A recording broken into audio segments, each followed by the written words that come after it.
Conversando com o Eleazar na última quinta-feira, fiquei com vontade, viu, Eleazar, de conversar sobre a simplicidade do Evangelho. E a gente está vindo ao longo desses últimos finais de semana, desses últimos domingos, inspirados pelo pastor Carlinhos, conversando sobre o Sermão do Monte, essa peça literária extraordinária. E a gente pode tirar tantos exemplos profundos para a nossa vida. E sempre que eu estou ali lendo, eu fico pedindo a Deus, Senhor, nos mostra, nos revela o que a Tua Palavra nos ensina para os dias de hoje, para a nossa vida, para o nosso jeito de ser e de viver. E hoje, mais uma vez, eu estou com esse ânimo no coração de conversar sobre, poderia ser qualquer porção bíblica, né, para a gente falar sobre essa simplicidade do Evangelho, da vida de Jesus, mas eu achei legal a gente conversar sobre o Evangelho de João, logo no capítulo 1, que é lindo, é inspirador, extraordinário. Eu queria convidar você aí no seu celular, na sua Bíblia, Evangelho de João, capítulo 1, nós vamos ler até o verso 14. E enquanto você procura, estava aqui ouvindo essas músicas lindas e sendo ministrado pela palavra cantada.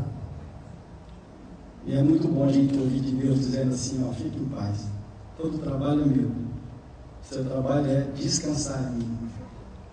E o Salmo 37 nos ensina isso de uma forma bela, de uma forma encantadora, que nós conhecemos para confiar. Nós confiamos para entregar e nós entregamos para descansar. Mas de uma forma ativa, não é de uma forma passiva, não é de uma forma alienada. É dando o nosso melhor, fazendo tudo aquilo que é possível fazermos, mas colocando-nos nos braços de Deus, sob os cuidados do nosso Senhor, a nossa vida, para que Ele faça aquilo que não é, digamos assim, capacidade nossa.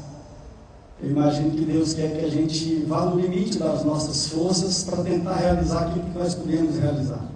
E quando a gente não consegue, aí eu imagino que Ele está dizendo assim para a gente, ó, agora eu te levo nos braços, eu te carrego nos braços. E é importante que a gente entenda durante essa reflexão e a gente possa perguntar para nós mesmos se Deus é para a gente só o Salvador, ou se Ele é Salvador e Senhor. Porque se Ele for só Salvador, a gente precisa mergulhar na compreensão da simplicidade do Evangelho da vida de Jesus, para que essas verdades permeiem a nossa vida, e a gente entenda Jesus como nosso Senhor, porque quem quiser ganhar a sua vida, perdê-la, mas quem perdê-la em nome do Evangelho da vida de Jesus, esse vai ganhar. Então talvez aí a nossa missão seja a gente se perder mesmo. E a salvação, para quem tem, por exemplo, a convicção mais plena de que o seu coração já foi alcançado pela vida, pelo Evangelho de Jesus, ela não precisa mais ser uma preocupação ou qualquer coisa do tipo. A eternidade a gente começa a viver aqui agora, e a gente não precisa se preocupar com essa eternidade se Jesus é o nosso Senhor, porque se a gente acordar amanhã, Deus está com a gente, e se a gente não acordar, a gente está com Deus. Então a gente tem que ficar tranquilo de qualquer forma. E lendo aqui, vamos a partir do verso 1, João 1, a palavra diz assim: no princípio era aquele que é a palavra. Ele estava com Deus e Ele era Deus. Ele estava com Deus no princípio. Jesus estava com o Pai no princípio. Todas as coisas foram feitas por intermédio dele. Sem ele, nada do que existe teria sido feito. E nele estava a vida. E esta era a luz dos homens. A luz brilha nas trevas e as trevas não a derrotaram. Surgiu um homem enviado por Deus chamado João, e ele veio como testemunha para testificar acerca da luz, a fim de que por meio dele todos os homens crescem. Ele próprio não era a luz, mas ele veio como testemunha da luz. Estava chegando ao mundo a verdadeira luz que ilumina todos os homens. Aquele que a palavra estava no mundo, e o mundo foi feito por intermédio dele, mas o mundo não o reconheceu. Veio para o que era seu, mas os seus não receberam. Contudo, aos que o receberam, aos que creram em seu nome, deu-lhes o direito de se tornarem filhos de Deus. Já falamos tanto sobre filhos de Deus, que significa ser filho de Deus. Falamos sobre os bem-aventurados pacificadores, porque serão chamados filhos de Deus, os quais não nasceram por dependência natural, por descendência natural, nem pela vontade da carne, nem pela vontade de algum homem, mas nasceram de Deus. E ênfase aqui, verso 14, aquele que é a palavra, tornou-se carne, tornou-se gente, e viveu entre nós. E nós vimos a sua glória, glória como a do unigênito, vindo do Pai, cheio de graça e cheio de verdade. Senhor, muito obrigado pela tua palavra, muito obrigado pela tua vida, Jesus, pelo teu ensino, pelo teu ministério, pelo teu evangelho, Senhor Deus, que nós queremos aqui conversar sobre ele hoje, sobre a tua vida, e tentarmos entender a simplicidade do teu evangelho, mesmo sabendo que o processo não é tão simples, Senhor, que há uma complexidade na simplicidade, mas te pedimos, Deus, que o Senhor fale através da minha vida aqui nesse momento. Tem misericórdia, Senhor Deus, e me use aqui, Pai. Espírito Santo, que o Senhor passe livre entre todos nós aqui, de tal forma que só a tua voz seja ouvida. Nos ajude aqui nesse momento, fala aos nossos corações e nos ensina sobre a simplicidade da tua vida e do teu evangelho, lindo e doce Jesus. E é no teu nome que nós oramos. Amém. Amém e glória a Deus.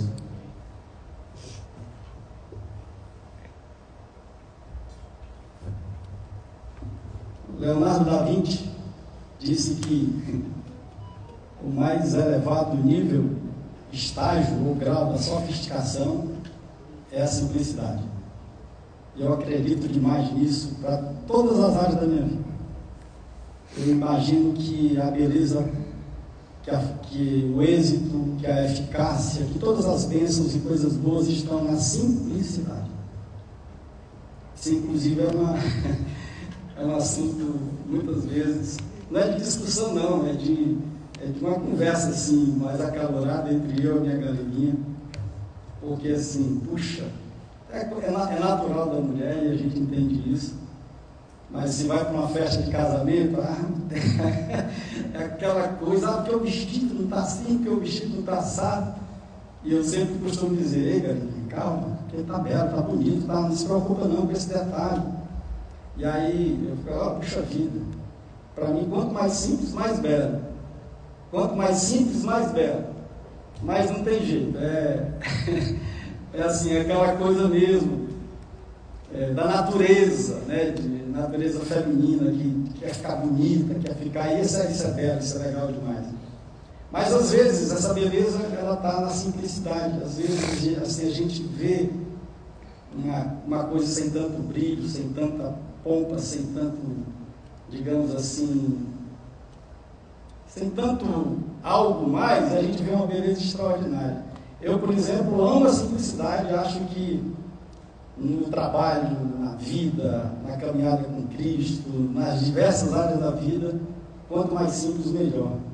E eu gostei demais de ouvir o Leonardo da Vinci falando isso. É uma frase atribuída a ele, a ciência dele mesmo. Mas diz que o mais alto grau de sofisticação é a simplicidade. Uma vez o pastor Carlinhos foi pregar lá em São Paulo, e a gente congregava lá no projeto Raízes de São Paulo. A gente morava lá. E quando o Carlinhos terminou de pregar, o pastor Jorge Heder, que a gente ama, já foi para os braços do pai, pastor de vida linda, músico. Ele chegou para a gente e falou assim, rapaz, Carlinhos, a tua simplicidade é tão complexa. E né? E é verdade mesmo. Então, assim, mas é uma beleza tão grande que às vezes a gente fala assim, é complexo, né? Mas é simples. E por ser simples é belo. Evangelho. Eu até separei aqui pedir aqui a ajuda de alguns trechos da Bíblia, mas existe uma relação muito legal entre o Gênesis e esse primeiro capítulo de João, porque lá no Gênesis, Deus cria todas as coisas a partir da palavra, e aqui em 1 João, Jesus é a palavra que se torna a gente, e que vem habitar entre nós. É uma ponte muito bela, muito bela. No Evangelho de João, Jesus é a palavra eterna de Deus, e que estava com Deus desde o princípio e que agora traz libertação, liberdade plena, salvação, redenção. E assim, pegando aqui uma carona, uma ajuda em alguns versículos da Bíblia, nesse mesmo Evangelho de João, aqui nesse mesmo capítulo, contudo aos que receberam, aos que creram em seu nome, deu-lhes o direito de se tornarem filhos de Deus, os quais não nasceram por descendência natural, nem pela vontade da carne, nem pela vontade de algum homem, mas nasceram de Deus. Nasceram de Deus. Em Romanos 1,17, a palavra diz assim: porque no Evangelho é revelada a justiça de Deus, uma justiça que do princípio ao fim é pela fé, como está escrito, justo viverá pela fé. O Evangelho revelando essa verdade extraordinária. Em Efésios, no capítulo 1, diz que quando vocês ouviram e creram na palavra da verdade, o Evangelho que os salvou, vocês foram selados em Cristo com o Espírito Santo da promessa, que é a garantia da nossa herança até a redenção daqueles que pertencem a Deus para o louvor da sua glória. No Evangelho de Marcos, capítulo 1, comecinho do Evangelho de Marcos, o evangelista diz assim: o tempo está cumprido e o reino de Deus está próximo, arrependei-vos e crede no Evangelho. Crede no Evangelho. E por fim, aqui em Atos capítulo 20, a palavra diz assim, Lucas escrevendo diz: mas em nada tenho a minha vida por preciosa, contanto que cumpra com alegria a minha carreira e o ministério que recebi do Senhor, para dar testemunho do Evangelho, e o Evangelho da graça de Deus. Evangelho. Evangelho que do grego, vem do grego Evangelion, ou Evangelien, ou Evangelion. Não sei qual é a tradução, qual é a palavra, qual é a pronúncia correta. O U e o V no grego se misturam muito, né? Eu mais Angelion. Eu, bom, boa. Angelion, novidade, notícias novas. Evangelho, boas notícias, boas novas. E assim, o Evangelho se traduz, digamos assim, na notícia das notícias. Na mais bela de todas as notícias, na mais linda e extraordinária novidade, o próprio Jesus, que chega e que diz assim para a gente: o reino de Deus está próximo. Não é próximo em termos de tempo e espaço, é próximo de distância. Ele, o reino de Deus, acabou de chegar. E eu começo dizendo aqui, meu irmão e minha irmã, que o Evangelho não é um conjunto de normas, de doutrinas, de dogmas. O Evangelho não é nem uma religião. E deixa eu dizer um pouco mais: Jesus não criou religião nenhuma. Jesus não criou o cristianismo. E aonde você vê um ismo, saiba que ali tem um conjunto de normas, de regras, de doutrinas, de leis religiosas, dogmáticas, ideológicas. Ismo. O Evangelho não é uma religião. O Evangelho é uma pessoa. E é o próprio Jesus Cristo. É o próprio Cristo Jesus. E aí a gente costuma dizer assim: eu sou o Evangelho. E é muito legal. Eu sou o Evangelho. Mas o que significa essa frase pronunciada por nós, que sai da nossa boca? Eu sou um Evangelho. Ser um Evangelho é acolher no mais profundo do nosso coração, no mais profundo da nossa vida e do nosso coração, as verdades profundas da vida de Jesus. E até aproveitando, assim, eu morei um tempo em São Paulo, e na época, eu lembro aqui, só um testemunho rápido, que o jogador Kaká jogava no Milan, e ele ganhou um título lá no Milan, e ele tinha uma camisa dele, e debaixo da camisa dele tinha uma outra camisa branca, com uma frase em inglês que dizia assim: I belong to Jesus. Eu pertenço a Jesus. Eu achei tão legal aquilo, que eu fiz um adesivo e coloquei no meu carro. I belong to Jesus. Eu pertenço a Jesus. Fiquei tocado por aquela frase. Mas vivendo e convivendo com aquele trânsito de São Paulo, em alguns momentos eu me percebi estressado, e ao me perceber estressado, eu exerci o meu estresse. A sanguinidade, que a gente fala, não. E eu ficava chateado, indignado, entendendo que aquilo era injustiça. Eu falei, mas quem sou eu para achar que isso é justo, isso é injusto? Os motoqueiros que passavam do lado, se você não deixasse um pedacinho ali para ele passar, passa 50 de um lado, passa 50 do outro, e se ele achar que você não está bem no canto certo, ele chuta a tua porta, ele quebra o teu retrovisor. E às vezes eu me indignava com aquilo. E eu reagia, buzinava, e chegava em casa, caía em mim. Ficava, meu Deus, que coisa mais feia, cara. Puxa vida, tu tem muito que aprender, meu irmão. Eu falando para mim mesmo. Então eu fui lá e tirei o desenho. Falei, quando eu não dominar essa sanguinidade, eu não vou dizer que sou, porque isso é um mau testemunho. Isso é um contra-testemunho. Então, meu irmão, se a nossa vida não reflete a simplicidade da vida de Jesus e do Evangelho de Jesus, talvez seja melhor a gente nem dizer que é. E nesse último ano, foi um ano muito difícil, assim, para a gente. Eu falo isso com dor na alma, com dor no coração, meu irmão, minha irmã. Coisas assim, indefensáveis diante de Deus, sendo ditas como, não é porque eu sou evangélico. Porque se tem mentira, Jesus não está nisso, meu irmão. Se tem turbulência, Jesus não está na turbulência. Se tem divisão de irmãos, Jesus não está nisso. Como é que eu posso me dizer evangélico, promovendo, defendendo, vociferando e gritando em alto e bom tom: eu sou evangélico?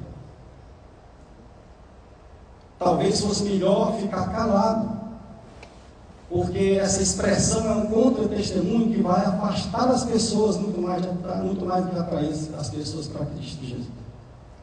E é sobre essa simplicidade que eu queria conversar com os meus irmãos hoje, de uma forma muito prática, muito tranquila. O Evangelho, deixa eu repetir, não é uma religião. O Evangelho é uma pessoa. É o próprio Jesus Cristo. Jesus é o próprio Evangelho. No Novo Testamento, tem mais de 70 vezes o termo Evangelho nas Escrituras. Então nós podemos afirmar que o Evangelho é o próprio Jesus, porque ele é a nossa mais bela notícia. Meu irmão, muito obrigado, meu querido. Hoje, eu cheguei aqui e já fui abençoado imensamente. O seu João Batista e o seu Ricardo, ele já sabe que eu gosto. É uma tapioca. Rapaz, que tapioca é aquela, meu irmão? Pelo amor de Deus. Primeiro, ela é enorme. Eu fiz um café da manhã e não sei muito tempo. Uma delícia de tapioca com café. Então, quando chega aqui, ele já está lá com a minha tapioca e meu café, e eu fico ali embaixo comendo com eles. Agora o meu irmão Marcelo aqui trazendo água. Benção, benção. Então, o Evangelho, na pessoa de Jesus, é a nossa mais linda, nossa mais bela notícia. É a mais plena mensagem de vida, na essência. E Jesus é por si só a suficiência da vida. Meu irmão, minha irmã, se você quiser mitigar o risco de defender coisas indefensáveis diante de Deus, da vida e dos homens, olhe para Jesus. E pergunte para você mesmo: Jesus agiria dessa forma? Jesus falaria isso que eu estou ouvindo? Em nome de Deus. Jesus, como é que Jesus reagiria diante deste fato? O que Jesus nos ensina no seu Evangelho sobre isso que eu estou ouvindo? Jesus é um mitigador de riscos se a gente quiser evitar cometer um erro grave, defendendo aquilo que não tem defesa diante de Deus e diante dos homens e diante da palavra de Deus. Jesus, como a expressão do Evangelho, ele é o mais inspirador anúncio de esperança. É a mais plena e completa mensagem de amor que se materializa na graça, na relação, na comunhão. E o que Deus deixou de melhor para nós, meus irmãos, para mim e para você, foi nós uns com os outros. Porque tudo acontece na nossa relação. Tudo. Na nossa individualidade não tem nada. Sabe o que é que existe? A nossa singularidade, o nosso jeito de ser e de viver. Mas se a gente não se relaciona, a nossa vida não cumpre um papel.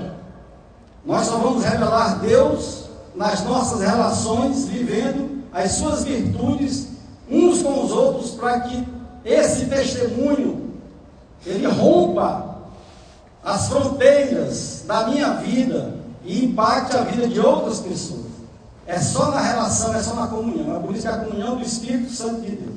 É por isso que é o propósito eterno para o qual Deus nos criou. A gente viver esse amor que a gente não entende direito, de tão grande e de tão infinito. Mas é fácil de entender esse amor, porque se você quiser entender o amor, você olha para Jesus. Porque Jesus é esse amor prático. É esse verbo que se fez gente.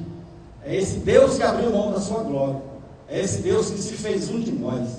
É esse Deus que se misturou com a gente, que veio habitar entre nós, para nos ensinar essas maravilhas do seu Evangelho, que é a sua própria vida, para dar a gente a noção clara e inequívoca da simplicidade desse Evangelho. Agora tem um processo. Existe um processo. E esse processo ele não é tão simples, porque, em primeiro lugar, exige vontade e decisão da nossa parte. E decisão não é escolha.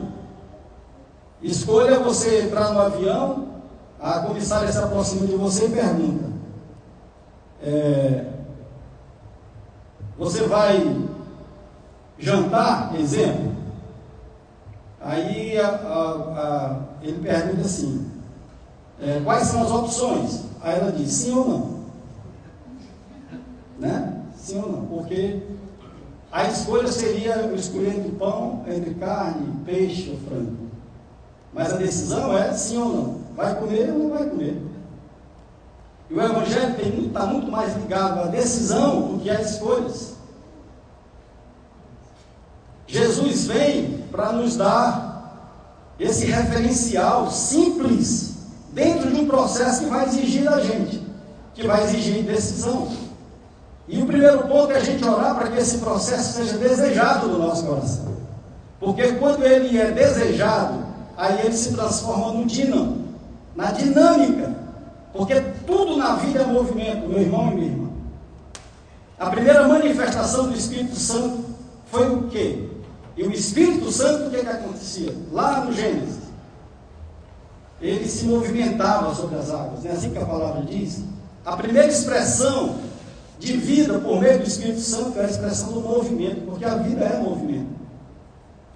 A vida é movimento. Nós precisamos entender isso, porque o dínamo, a dinâmica da vida, ela se dá inclusive nas diferenças. E ela se dá também na nossa percepção de que nas diferenças nós podemos encontrar um ponto de equilíbrio para vivermos as relações santas, as relações que geram testemunho, as relações que revelam Deus, as relações que revelam as virtudes do Deus Todo-Poderoso, para que nós sejamos uma expressão plena, porque lá no comecinho, ele também disse claramente, para que nós viemos, vocês são a expressão mais plena de quem eu sou, façamos o homem, a nossa imagem segundo a nossa semelhança. Deus dizendo, eu estou criando o homem, o ser humano, a ser humanidade, não é o homem ou a mulher separada, é o ser humano, para ser a mais plena expressão de quem eu sou. E qual é a forma de você viver isso de forma prática? Vivendo as minhas virtudes de pai, vivendo as minhas virtudes de um pai absolutamente amoroso com seus filhos, que quer ensinar aos seus filhos para que os seus filhos vivam de tal forma que sejam filhos com a cara do pai. Então, assim, o Evangelho de Jesus, ele traz a simplicidade do próprio Jesus. Como disse o Carlinhos uma vez aqui, que Deus é esse? Que Deus é esse que escolhe, que decide, na verdade, nascer numa manjedoura? Que Deus é esse que precisa fugir aos 2 anos de idade? E que Deus é esse que, ao voltar para a sua terra, escolhe morar na periferia das periferias, Nazaré da Galileia? Pode alguma coisa que preste? de Nazaré. Que Deus é esse que, ao iniciar o seu ministério terreno, escolhe passar 40 dias, decide passar 40 dias e 40 noites no deserto. Que Deus é esse que o meio de transporte é a pé, um jumentinho, que não tem onde colocar a cabeça. Mas essa simplicidade da vida, do ministério do Evangelho de Jesus, que tem que falar alto aos nossos corações, meu irmão e minha irmã, para que a gente compreenda a simplicidade da vida do Evangelho de Jesus, para que isso se transforme em desejo, esse desejo se transforme em dínamo e a gente se pareça de uma forma simples, dentro de um processo não tão simples, com esse Jesus que nós confessamos. Porque o Evangelho é simples. Qual é o processo? O processo é a transformação de glória em glória à imagem desse Jesus. Até que todos cheguemos à estatura de varão pleno, de homem pleno, de filho perfeito, Cristo Jesus. Para não embarcarmos mais digamos assim, no engano dos dogmas e das doutrinas, dos ensinos equivocados de homens que nos inspiram ao erro, que nos induzem ao erro, como está lá em Efésios 4.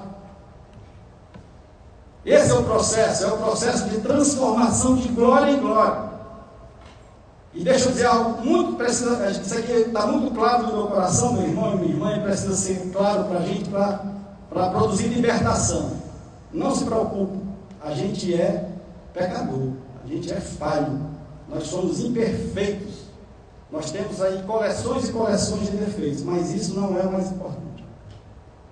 O importante é a gente olhar para a cruz de Cristo e perceber Ele chamando a gente o tempo todo e dizendo: eu sei que você vai pisar na bola, eu sei que você vai cair. Eu só ensino, oriento e te peço que todas as vezes que você cair, mesmo que a queda seja muito grande, a pisada de bola foi pesada. Se não der para levantar o corpo todo, porque foi pesado, levante sua cabeça. Olha para a minha cruz e continua vindo. Está tudo pago aqui. Tudo já foi pago na minha cruz. Todos os pecados estão perdoados. Só não desista de mim. Não desista de mim, porque eu jamais desisto de você. O que Jesus está dizendo para a gente o tempo todo é: fica comigo, vem na minha direção.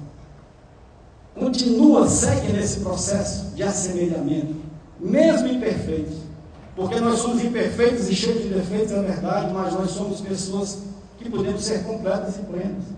E quando a gente é alcançado pelo amor de Cristo Jesus, a gente entra nesse processo. E o entrar nesse processo pode trazer alguma complexidade, mas a visão é simples, porque basta olhar para Jesus e para o seu Evangelho, que é simples. E a dinâmica de Deus é simples. Estamos estudando a segunda carta de Coríntios, no Nutri. E o Nutri termina, o último versículo desse Nutri vai ser: o amor do Pai, a graça do Filho e a comunhão do Espírito Santo. E aqui está toda a dinâmica de Deus. Nós somos gerados em amor.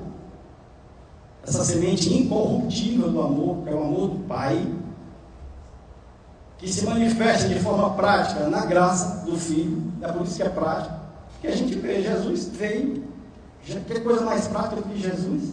Então Jesus é o amor na prática, por isso que é a graça. Então, assim como o amor é a identidade, o nome de Deus, a essência de Deus, a graça é a natureza de Deus, que é prático. Mas tem um propósito nessa dinâmica: gerados em amor, semente incorruptível do amor. Esse amor que se tangibiliza, se materializa na prática para o propósito da comunhão, da relação. Tudo deságua na relação. Sem relação não tem nada. Jesus não se manifesta. Por que Jesus enviava de dois em dois? Porque Jesus tinha a mais plena convicção pela sua sabedoria divina, de que aqueles dois, de acordo com a forma como eles vivessem, eles impactariam qualquer região, qualquer realidade. Transformariam, pelo jeito de ser e de viver, na relação. Gerados em amor. Esse amor que se materializa na graça para o propósito da comunhão. E o propósito da comunhão do Espírito Santo é o propósito para o qual nós somos criados. De tal forma que a gente viva nessas relações a condição de filho. Que também fomos criados antes de Deus criar todas as coisas. Efésios 1. Antes de Deus criar tudo, Ele criou a minha e você no coração dele, para sermos esses filhos adotados. Santos e irrepreensíveis. Só está vendo aqui a palavra? Não está dizendo que é perfeito, não.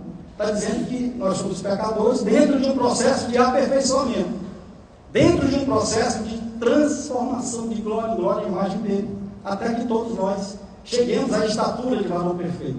Não vamos chegar, mas quando tem o desejo produz o dínamo, e a gente vai caminhando, e a gente vai crescendo nesse processo. O processo não é tão simples, mas a visão, a decisão é simples, porque basta olhar para Jesus. Basta olhar para Jesus. Então, por que a gente diz, meu irmão e minha irmã, que a gente é evangélico se o nosso discurso é de ódio? Por que alguém se diz evangélico e veste uma camisa, por exemplo, de um grupo terrorista, se dizendo evangélico? Eu não consigo entender isso. Na prática, era melhor que nem dissesse. Porque, como disse o Basquete uma vez nas reuniões da gente, lá nos anos idos, 98, 99, disse: rapaz, eu tenho que ter cuidado para não queimar o filme de Jesus. Nunca esqueci essa frase do nosso Basquete, do nosso Mário aqui. A gente está queimando o filme de Jesus, meu irmão. É um contra-testemunho. E a gente aprende em Atos 1:8 que sejam minhas testemunhas em Jerusalém, toda a Judéia, Samaria e até os confins da terra. Não é deem testemunho. É muito fácil dar um testemunho, contar uma história, fazer um storytelling. É a coisa mais fácil do mundo. Mais complexo e necessário é nós sermos as testemunhas. É a nossa vida, fala. Então eu digo, eu sou evangélico. Como é que eu digo, eu sou evangélico, defendendo a divisão de irmãos, pessoas em polos opostos? Porque eu acredito nisso, eu acredito naquilo, eu sou apaixonado por isso, sou apaixonado por aquilo. Antes das nossas paixões, antes das nossas decisões, está a nossa convicção de fé. E se a nossa convicção de fé não se harmoniza com as nossas paixões, a gente precisa administrar as paixões. Porque a nossa convicção de fé precisa ser o testemunho e não o contra-testemunho. A Bíblia diz em Provérbios 6 que Deus abomina 6 coisas. Deus, aliás, se desagrada profundamente de 6 coisas, e de uma, a 7ª, ele abomina. E essa 7ª que ele abomina é aquele que separa irmãos. Como é que eu posso dizer que sou evangélico, promovendo a dissensão de irmãos, aplaudindo a maldade de quem separa? Meu irmão, minha irmã, por favor, em nome de Cristo Jesus, em nome de Cristo Jesus, do mesmo jeito como isso chega com uma clareza tão grande para o meu coração, minha oração que chega com uma clareza extraordinária para o seu coração, porque não tem nada mais claro do que isso. Não tem como a gente defender diante de Deus aquilo que é indefensável, a partir da vida e do Evangelho de Cristo Jesus, que é claro, é nítido, é estampado, está livre e aberto para todos nós. O processo não é tão simples, mas o Evangelho é simples. É olhar para Jesus e ver quem é Jesus. Jesus é a mais plena expressão de amor. Como é que eu posso agir com desamor? Dizendo que eu confesso a minha fé nesse Jesus. Jesus é a mais plena expressão de graça. E o que é a graça? A graça é a gente favorecer o outro, mesmo que o outro não mereça. Eu não estou preocupado se o outro tem merecimento ou não. Eu vou agraciar do mesmo jeito porque eu fui agraciado. E a gente, sendo agraciado, a gente aprende a ser grato e gracioso com o outro. Jesus e o seu ministério. Jesus e o seu ministério. Jesus é a mais plena expressão de misericórdia. O castigo que a gente merecia, a gente não recebe, porque Ele é misericordioso. Ele derrama todo o seu coração na nossa miséria humana para nos ensinar a derramarmos todo o nosso coração na miséria do nosso irmão. Como é que eu posso defender uma convicção de fé se as minhas práticas de vida estão no polo oposto de tudo isso que a gente ouve e que às vezes, por muitas vezes a gente fala, mas que a gente não está vivendo? Meu irmão, se tem mentira, se tem gesto de truculência e de arrogância, Jesus não está nisso, e nessas práticas não está o Evangelho de Jesus.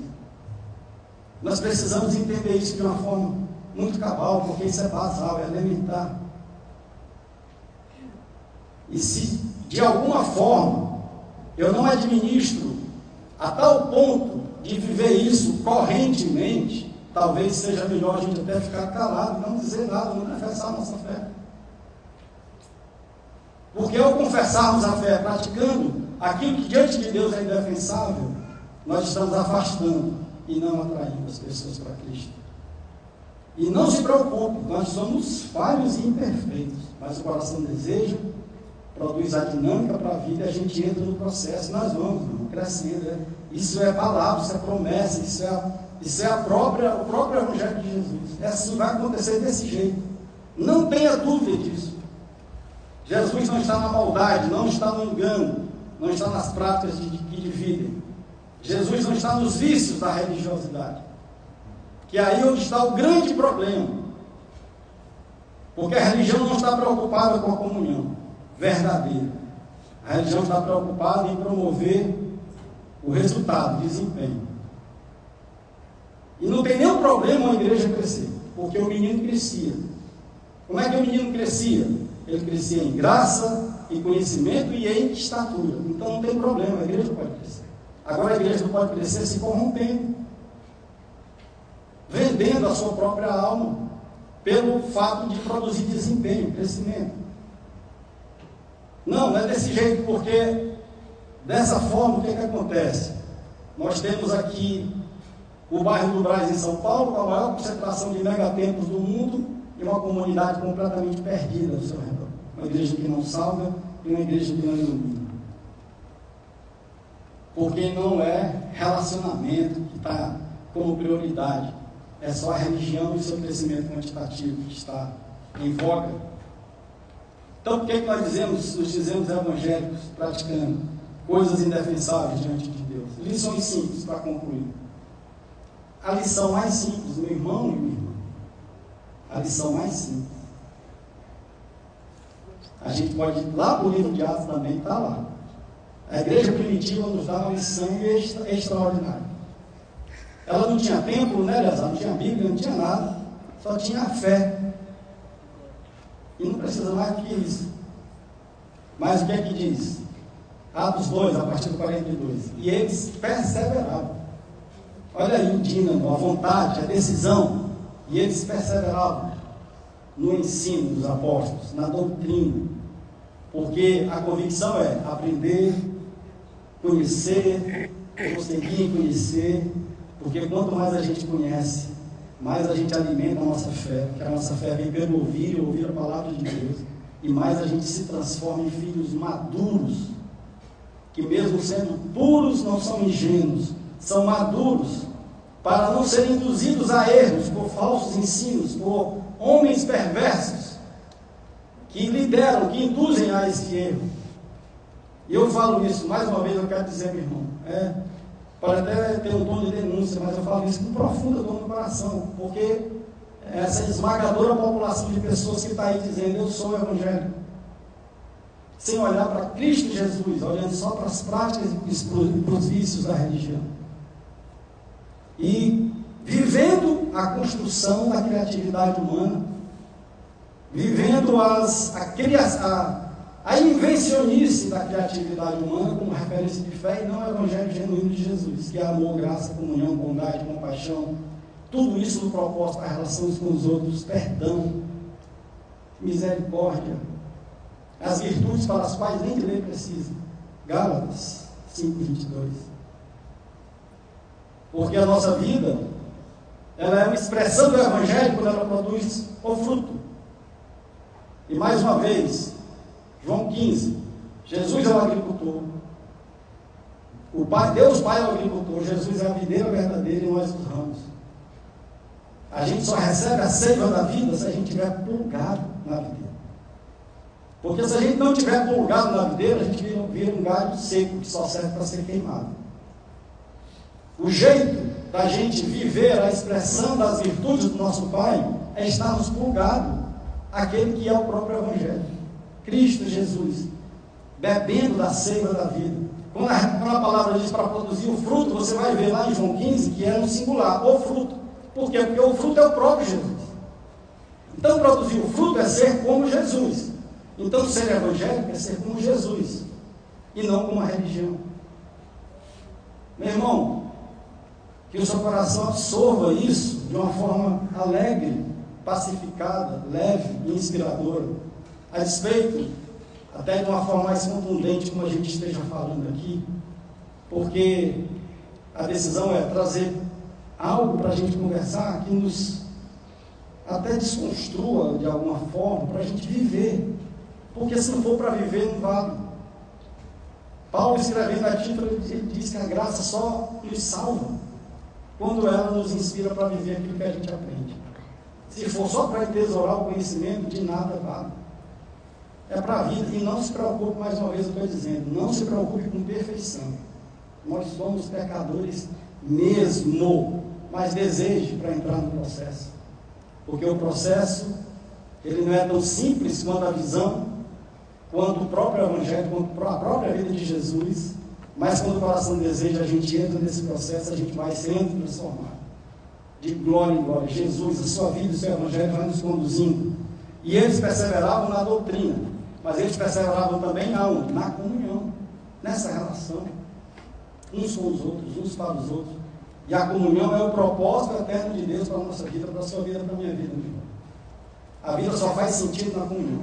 E Deus é tão bom, tão maravilhoso, que Ele faz o homem solitário viver em família, por causa da comunhão.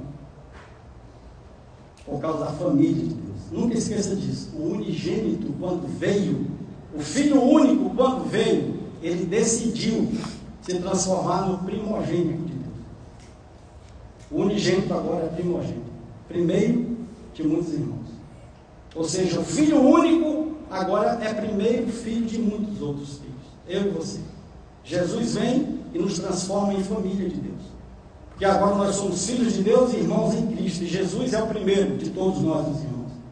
E o mesmo Espírito que estava em Cristo Jesus está em mim e em você. Para nós vivermos as mesmas virtudes, meu irmão e minha irmã. Mas como é que eu vou viver as virtudes de Jesus? Sim, meu irmão, vamos. Aí a gente vai pisar na bola ali, vai pisar na bola lá, mas puxa vida, amar. A gente pode amar. Agir com misericórdia, sim.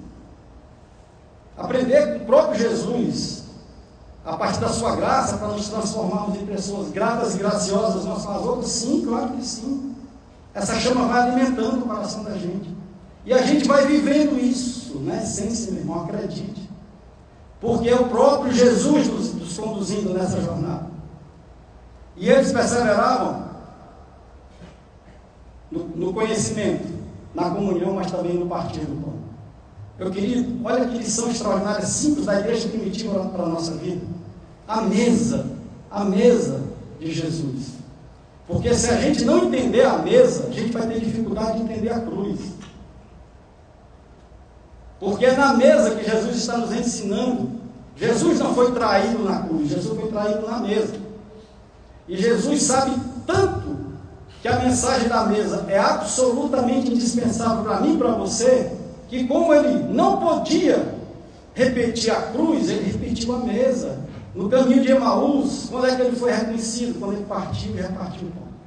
E aí ele saiu da presença deles, não ficou nem para comer, nem para jantar. Jesus está dizendo, o sentido da vida é, ao pegar o pão e dar graça, ele está dizendo, o pão não é suor, não é mérito, não é privilégio, o pão é graça, só graça de Deus. Quando ele parte e reparte, ele está dizendo, aqui está a centralidade do meu ensino. O sentido da vida é você repartir a vida uns com os outros, é compartilhar a vida uns com os outros. A mesa não é para comer, meu irmão, nós temos que entender isso. E Paulo faz essa denúncia em 1 Coríntios 11, quando ele diz que a gente vai para a reunião solene para comer apressadamente o nosso próprio pão. Paulo está dizendo, isso é pecado, porque o significado da nossa fé é a gente repartir o pão, compartilhar a vida. Então nós não sentamos na mesa para comer o pão, nós sentamos na mesa para compartilhar, para repartir. Porque a vergonha de um crente não é não ter pão para comer, é não ter pão para repartir. Essa é a vergonha de um crente.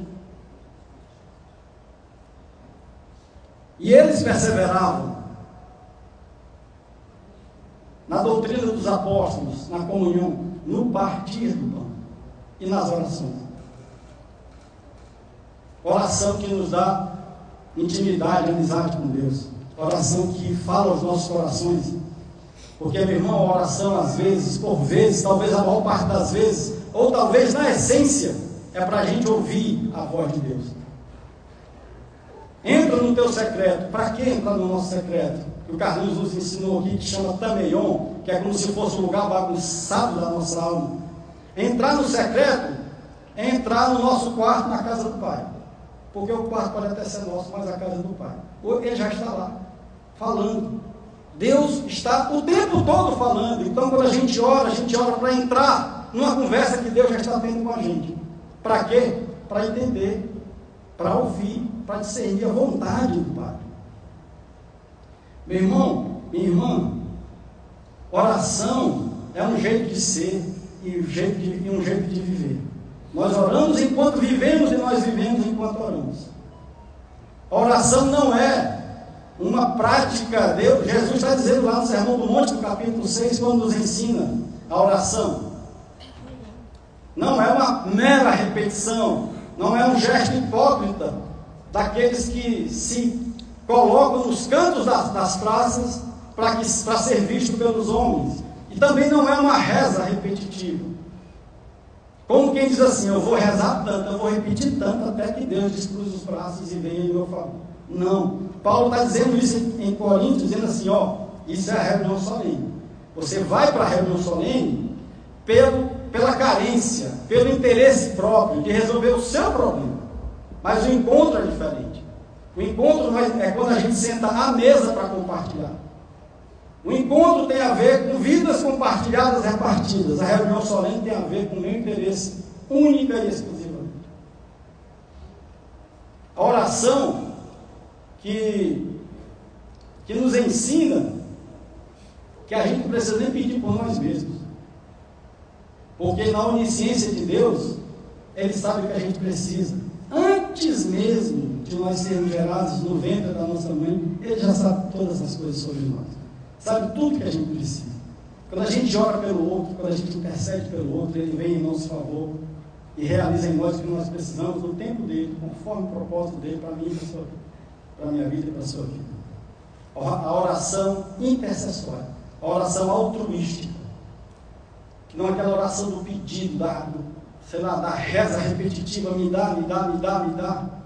Meu irmão, sempre projeto, plano, propósito de Deus, Ele vai vir ao seu encontro, Ele vai fazer na sua vida aquilo que é projeto dele, que é propósito dele. Então, que a gente aprenda a orar uns pelos outros. Não orar como quem quer descruzar os braços de Deus, mas orar como quem quer descruzar os próprios braços. Para assumirmos o nosso propósito nessa terra. Só para finalizar. Ser evangélico, eu anotei 4 coisinhas aqui que eu queria falar. Ser evangélico é acolher as verdades da vida de Jesus no mais profundo do coração. Só isso. É só essa simplicidade, meu irmão. O processo não é tão simples. Mas a visão é clara. Ser evangélico é acolher o evangelho. Quem é o evangelho? Jesus. Acolher Jesus de Nazaré no mais profundo do seu coração e viver pelo referencial da vida e do ensino de Jesus. Ser evangélico é ser um Cristo.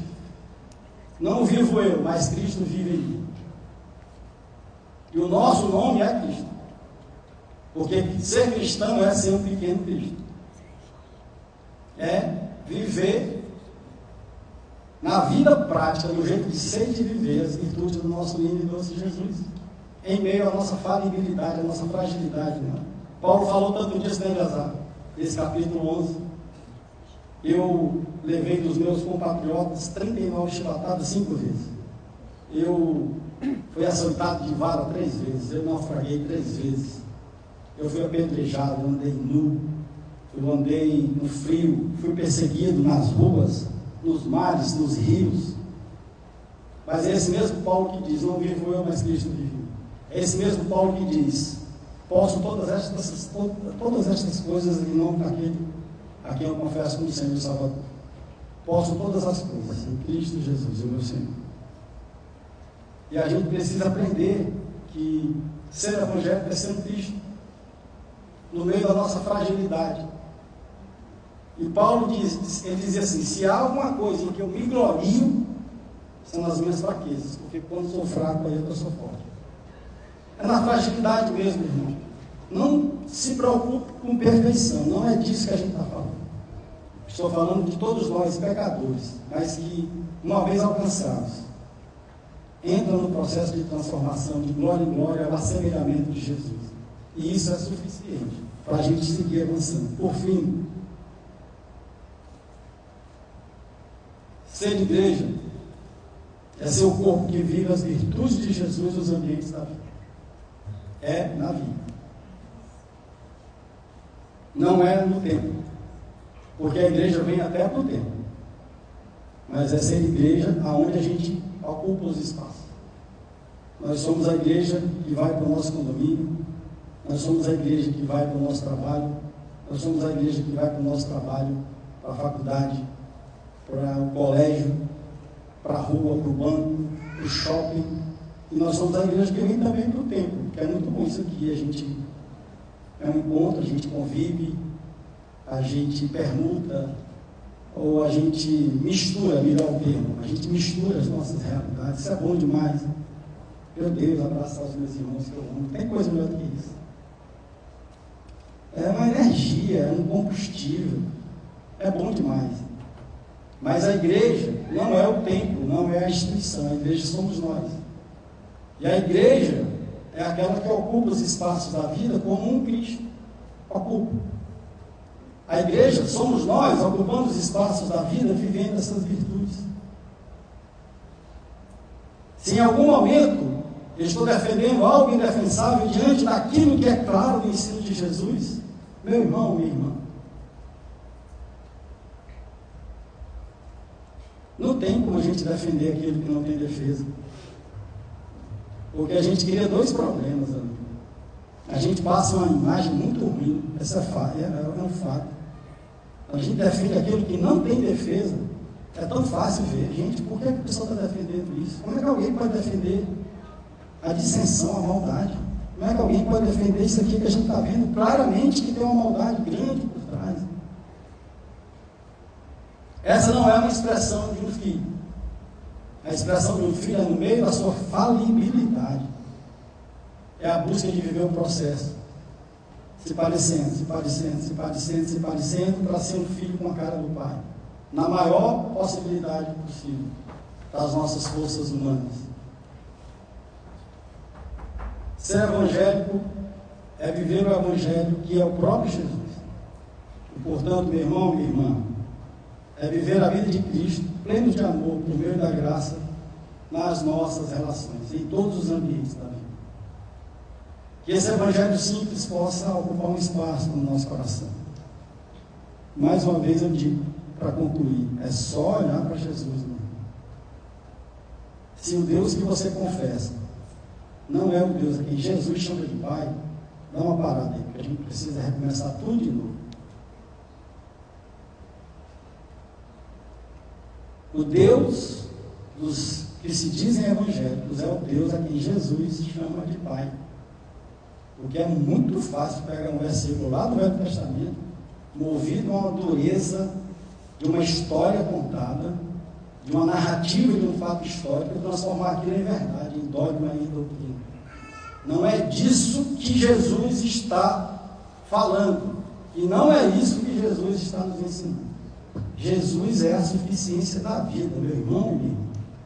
Jesus nos basta. Nós não precisamos de mais nada além do próprio Jesus, da sua vida e do seu evangelho, para sermos plenos e completos, mesmo imperfeitos. Jesus é a suficiência. Jesus é tudo em todos nós. Então, se o Deus que a gente confessa não é o Deus que Jesus chama de Pai, a gente precisa ter um grande cuidado com isso, porque é só religião, é só religiosidade, e isso nos afasta dessa verdade, meu irmão. Isso nos afasta, e a nossa vida paga um preço terrível, porque eu poderia estar aqui testemunhando de várias dificuldades, mas eu estou tão em paz, a minha vida é tão alegre, eu consigo desfrutar a felicidade dos espiritualmente felizes, independente da forma como eu estou vivendo, porque, meu irmão, testemunho, não é self-promotion, não, é só testemunho mesmo. Eu estou dizendo aquilo que eu estou vivendo nesse momento. Já era para ter fechado a empresa há muito tempo, mas a gente está insistindo. Olhando para as pessoas, dizendo, não, mas vale a pena para as pessoas. Qualquer sacrifício já vale a pena. dando cavalo de pau toda hora, implementando ações corretivas. Meu irmão ali sabe exatamente do que eu estou falando, mas a minha vida é alegre, gente. Eu não perco a minha alegria, eu não perco a minha, sabe, esse desejo, esse amor que eu tenho pela vida, pela capacidade de desfrutar de tudo isso que a vida pode dar para a gente. Estava conversando com o Jefter aqui, né, agora há pouco, mostrando a realidade aqui para ele, e ele me, puxa, vamos por aqui, vamos por aqui, vamos por lá.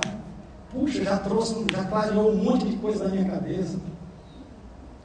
Alegria de vida, independente ou apesar das circunstâncias. Então, com Jesus, a suficiência da vida, tudo aquilo que Ele é em todos nós podemos desfrutar, meu irmão, da paz, de uma paz incompreensível para o mundo, de uma alegria que Paulo chama de completa e perfeita, e de uma esperança que o próprio Jesus disse que não nos engana. Paulo também disse que é inequívoca, uma esperança inequívoca, pelo Espírito Santo que Ele nos prometeu e Ele nos deu, e que habita em nós. A perfeição que habita em nós pode nos inserir nesse processo de aperfeiçoamento, mesmo sendo pessoas imperfeitas, porque Jesus é suficiente. Então, toda vida que você ouvir falando, alguém, uma defesa intransigente daquilo que diante dessas verdades do Evangelho de Jesus não tem defesa, é só você perguntar para você mesmo: esse Deus aí é o Deus que Jesus chama de Pai? Porque se é o Deus que Jesus chama de Pai, essas verdades não se harmonizam com Jesus e, portanto, não se harmonizam com esse Deus. Então, isso aqui, meu irmão, é só religião. Não embarque os vícios da religião e da religiosidade. Conheça, prossiga em conhecer Cristo Jesus e o seu Evangelho, a simplicidade do seu Evangelho, porque nós, além de nós qualificarmos, de alimentarmos a fé, a gente cresce em maturidade nessa jornada. Nossa vida se transforma numa vida genuína, de pessoas pecadoras imperfeitas dentro de um processo de aperfeiçoamento, de transformação. Jesus é a suficiência da vida. Jesus nos basta. Jesus nos basta. Ele é o nosso referencial. Ele é aquele para quem nós temos que olhar em todos os momentos que a gente tiver dúvidas ou interrogações. E aí a gente mitiga o risco. Não, isso aqui não tem nada a ver com Jesus. Isso não tem nada a ver com Jesus, não tem nada a ver com o seu Evangelho.